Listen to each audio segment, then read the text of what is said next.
Raka lahir dan besar di pinggiran kota yang bising, tempat di mana selokan bau dianggap biasa dan tumpukan sampah di sudut jalan seperti bagian dari dekorasi harian. Ayah melewati masa kecil tanpa banyak teguran. Tak ada yang bilang membuang sampah itu salah. Bahkan kadang orang dewasa sendiri yang mencontohkannya. Di rumah ibunya bekerja dari pagi hingga malam.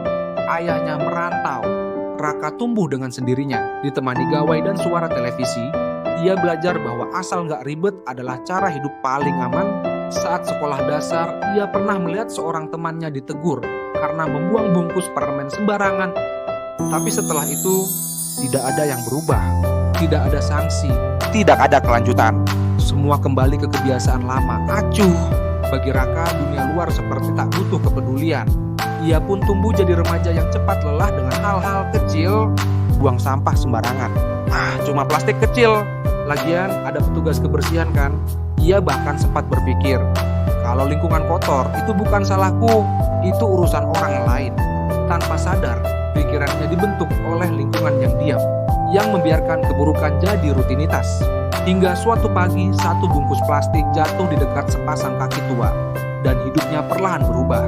Setiap pagi, Raka melewati taman kecil di pinggir kota menuju halte. Tangan kirinya memegang kopi susu kekinian, tangan kanannya membawa bungkus roti yang tinggal remah. Sambil berjalan santai, ia menguap lebar. Lalu tanpa pikir panjang, ia melempar bungkus plastik ke rerumputan. Bagi Raka itu bukan masalah besar. Ada petugas kebersihan, pikirnya. Namun pagi itu berbeda. Dari kejauhan, tampak seorang pria tua dengan topi lebar dan rompi usang sedang memungut sampah dari selokan. Di sampingnya, gerobak tua berisi kardus dan botol plastik. Gerakannya pelan namun tekun. Saat Raka lewat, bungkus plastik tadi tertiup angin dan jatuh tepat di dekat kaki pria itu. Pria itu berhenti memungutnya dan menatap Raka. Tatapannya tenang, tapi dalam anak muda, ucapnya pelan. Kalau kita terus buang sampah sembarangan, kota ini bukan lagi tempat tinggal, tapi tempat buangan. Raka tidak membalas. Ia hanya melanjutkan langkahnya, tapi kali ini dengan rasa bersalah yang samar. Kata-kata itu terngiang sepanjang hari. Di kelas ia tidak fokus. Saat main HP, pikirannya kosong.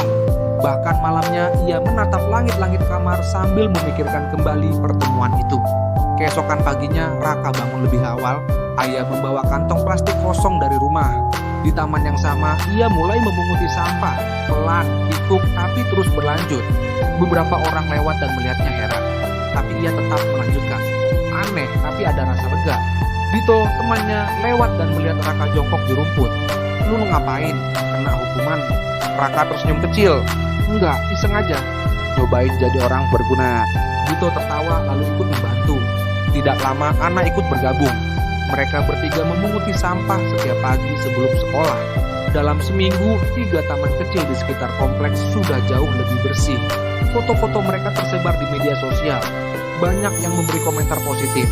Warga mulai tertarik. Ada yang ikut memungut sampah, ada yang menyumbang tempat sampah baru. Ibu-ibu membawa sapu, anak-anak ikut memungut daun kering. Pak RT pun datang suatu pagi. Terima kasih ya, kalian bikin lingkungan jadi lebih hidup Pak. Taman yang tadinya sepi kini jadi ramai. Ada pojok baca, rak buku, bangku yang dicat ulang, dan mural bertema lingkungan hasil karya warga. Suatu sore, Raka duduk di bangku taman bersama Ana dan Dito. Mereka melihat anak-anak kecil berlarian, tertawa. Taman yang dulu kumuh kini penuh warna. Di pojok taman, Pak Wira duduk tenang. Ia meminum teh dari termos kecil. Wajahnya teduh. Raka menatapnya lalu berjalan pelan mendekat. Mereka saling tersenyum. Tak perlu kata-kata. Tatapan itu cukup. Raka duduk di sebelahnya. Sunyi tapi hangat. Perubahan memang tidak datang tiba-tiba, tapi selalu dimulai dari langkah kecil. Sebuah kesadaran yang menular dan hati yang bersedia peduli.